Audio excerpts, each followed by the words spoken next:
અમેરિકામાં કોઈ પણ MS ઇલેક્ટ્રોનિક્સ, કોમ્પ્યુટર, એટમિક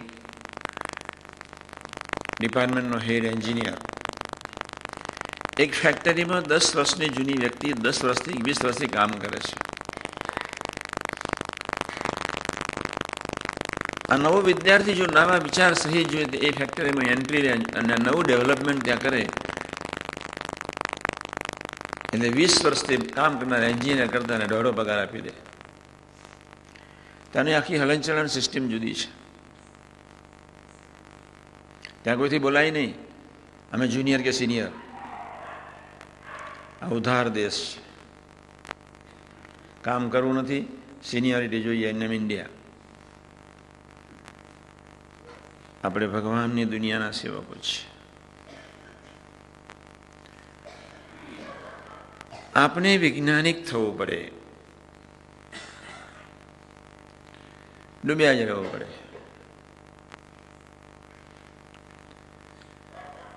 પાંચેક વખત મેં કહ્યું એટલાન્ટાની ધરતી પર મળેલો 28-26 વર્ષના એ સાયન્ટિસ્ટને મેં કહ્યું તું લગ્ન ક્યારે કરીશ? ત્યારે એને કહ્યું કે જ્યાં સુધી જગતને હું કંઈક ના આપું ત્યાં સુધી મને કોઈ સંકલ્પ ઉઠે નહીં. અને લગ્ન અંગેનો સંકલ્પ તમે પહેલી વાર મારી આગળ લગ્નની વાત પહેલી વાર આ શબ્દ અત્યારે 26 વર્ષ પછી પહેલી વખત સાંભળ્યો. એનું નામ સાયન્ટિસ્ટ કહેવાય. પ્રસંગ કેટલો સામાન્ય છે.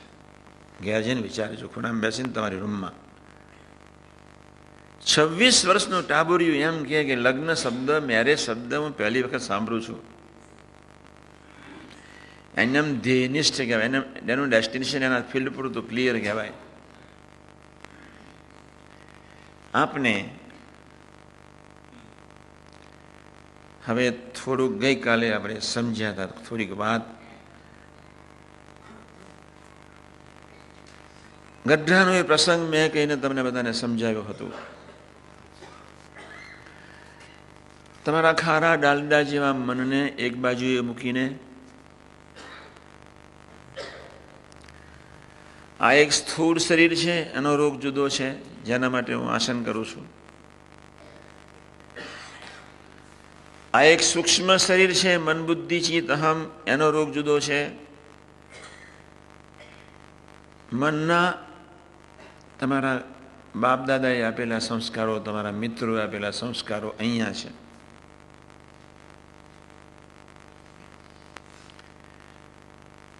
મા બાપ ખાનદાન ના હોય તો દીકરો નરકે જાય. બાપ કોઈ ઉધાર ઘરમાં જન્મેલો દીકરો કોઈ બહારથી આવે અને પૂછે કે તારો બાપ અંદર છે? બાપ દીકરો બાપને પૂછવા જાય તો દીકરાને બાપ કહી દે કે નથી, એમ કહી દે પૈસા માગવાયો છે.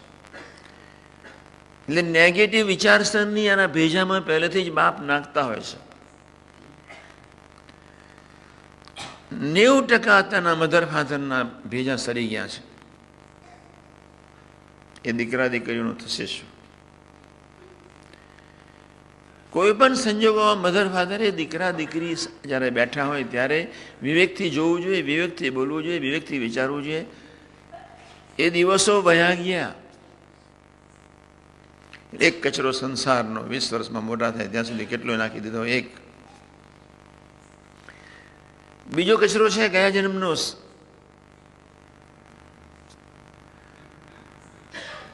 અને ત્રીજો કચરો તમારી આંખ કાન જીભથી પૂર્યો હોય તે. 3 કચરા અહીંયા છે. એક મધર ફાધર ને મિત્રોના. બીજો તમે આંખ કાન જીભથી, આંખથી તમારે શું પ્રથમ 18 પ્રમાણે ખરેખર બીજો કચરો એ છે. ત્રીજો કચરો અવ્યક્તનો છે. આ તો 1000 વખત હું સમજાવું છું, ફરી સમજાવું છું એટલા માટે. એક દેહનો રોગ છે, કર્મને આધીન. બીજો સૂક્ષ્મનો રોગ છે, જાતે ઊભો કર્યો છે.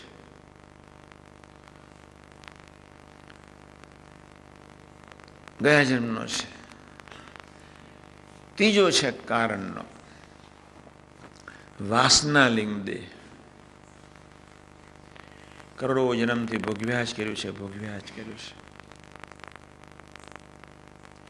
ચોથો છે મહાકારણ. હું બુદ્ધિશાળી, હું સમજુ, હું જ વ્યવસ્થિત, હું જ સાચો, હું જ ડાયો. અમે વ્યવસ્થિત છે છતાં અમારું કેમ રખાય નહીં? ઘણા પ્રકારના સંકલ્પ. હવે એક મોસ્ટ ઇમ્પોર્ટન્ટ વાક્ય તમે હવે યાદ રાખેલો કે આ સ્થૂળ સૂક્ષ્મ કારણને મહાકારણના કચરા કરતા ભગવાન સ્વામિનારાયણના મંત્રનો મહિમા સમજીને ખાલી 5-10 મિનિટ ભજન કરીએ તો ચારેય ન નડે. સ્વામિનારાયણના મંત્રની અનંત શક્તિ છે. માયાની શક્તિ આટલી જ છે, સુપારી જેટલી. ભગવાનના મંત્રની શક્તિ સ્મૃતિ અનંત ઘણી છે. એ તમારા દિમાગમાં તમે બેસાડો. બસ ભજન કરવા બેસશો એટલે 3 પ્રકારના 4 પ્રકારના વિવિધ પ્રકારના કચરા મળવાના જ છે. એ વચ્ચે આવીને ઊભા જ રહેશે. એમેઝોનના પ્રવાહ જેટલો ભયંકર પ્રવાહ એનો વહેતો જ હોય. Speediest river of the world Amazon, South America. હું જૂના મંદિરે બહુ વાતો કરતો હતો, પણ આટલું ધ્યાન રાખજો, હું તમને એટલે કહું છું. ભજનનો જ્યારે કંટાળો આવે ને ત્યારે વિચાર કરજો. સ્વામિનારાયણ નામના મંત્ર ગુણાતીતની સાકાર બ્રહ્મની વાણીના મંત્રનો મહિમાનો વિચાર કરજો. એ કંટાળાથી અલગ થાવ, એ દો સ્વભાવથી અલગ થાવ. તમે તમારી ડ્યુટી વ્યવસ્થિતપણે અદા કરો, ભજનની, સેવાની, સ્વાધ્યાયની. આપણો દિવસને પરફેક્ટ બનાવવો છે, ગોલ્ડન બનાવવો છે. યુવકો ભલે 5-10 ફૂટ ચાલે કે 5 ઇંચ ચાલે, આપણી આ શિબિર તદ્દન જુદી છે. હરેક પગલે ચાલવું છે, હરેક પગલે. મેં ગઈકાલે જ કહ્યું હતું, આપણો જન્મદિવસ એટલે પોષી પૂનમ. એ આપણું ઘર, એ આપણું મકાન, એ આપણું ભાગ્યોદય, એ આપણું શરીર. આપણે ત્યાં જ બેસવાનું. અક્ષર પુરુષોત્તમની શુદ્ધ ઉપાસના. આપણા 2 જ જન્મ છે. પ્રિયદર્શન સ્વામીજીએ કાલે ડેડી સ્વામીજીના જન્મદિવસ ઉજવ્યા. ઘણા સંતોના ઉજવ્યા જ કરીએ છીએ, પૂજન ચાલે જ છે. ખાલી આપણા 2 જ જન્મ છે. Only 2 births are there. જે દિવસે સંતનો યોગ થયો તે દિવસે તમારો જન્મ થયો આધ્યાત્મિક માર્ગે. જે દિવસે અભાવ આવ્યો તે દિવસે તમારું મરણ થયું. મનુષ્યભાવ મરણ, અભાવ મરણ, મધ્ય 40-60. સંતનો જન્મ સંબંધ થયો એ આપણો પહેલો જન્મ. સંતનો સંબંધ થયો એ આપણો બીજો જન્મ. 2 જ જન્મ છે. સંબંધ, સંતનો સંબંધ થયો પછી એની સાથેનો મનથી સંબંધ થયો. એ 2 વચ્ચેની યાત્રા માટે આપણે આજે પ્રયત્ન કરી રહ્યા છીએ. અને એટલે જ હું કહું છું, દરરોજ કંઈક વ્યવસ્થિત ચાલીએ. બસ તમારું પુણ્ય કોઈ નહીં મળે નહીં. મારી તમે કથા વાર્તાનો કોઈ દિવસ વિચાર જ કર્યો નથી. ઘણી વખત એવું લાગે. હું તમને કહું છું કે યોગી મહારાજે 20 લાખનું પુણ્ય લઈને વયા ગયા. બસ ધરતી પર આવીને બહુ વાણિયા લુહાનામાં 100 વાણિયાને મારીને લુહાનો એટલો હોશિયાર સાધુ પૃથ્વી પર પ્રભુએ મોકલ્યા. બધાનો જ પુણ્ય લઈને પોતે વયા ગયા. તમારું જે થવાનું થાય. આપણે એવું કરવાનું છે. વાતમાં નહીં જેવા સામાન્ય પ્રસંગો બને આપણા મન આંદોલિત થાય. What rights have you got? તમને શું અધિકાર છે બીજા તરફ આંખ કરવાની, બીજાનું સાંભળવાનું ને બીજાનું બોલવાનું? શું અધિકાર છે? તમારું આ સાફ થયું નથી ને તમે શું બીજાનું સાફ કરવા માંડ્યા છો? બહુ ભયંકર કમનસીબે તો તમારા તરફ જ્યારે જોઉં ને ત્યારે બહુ દયા આવે. આટલું જ કરવાનું. ખૂબ દયા આવે, એટલી બધી બાળક બુદ્ધિ લાગે.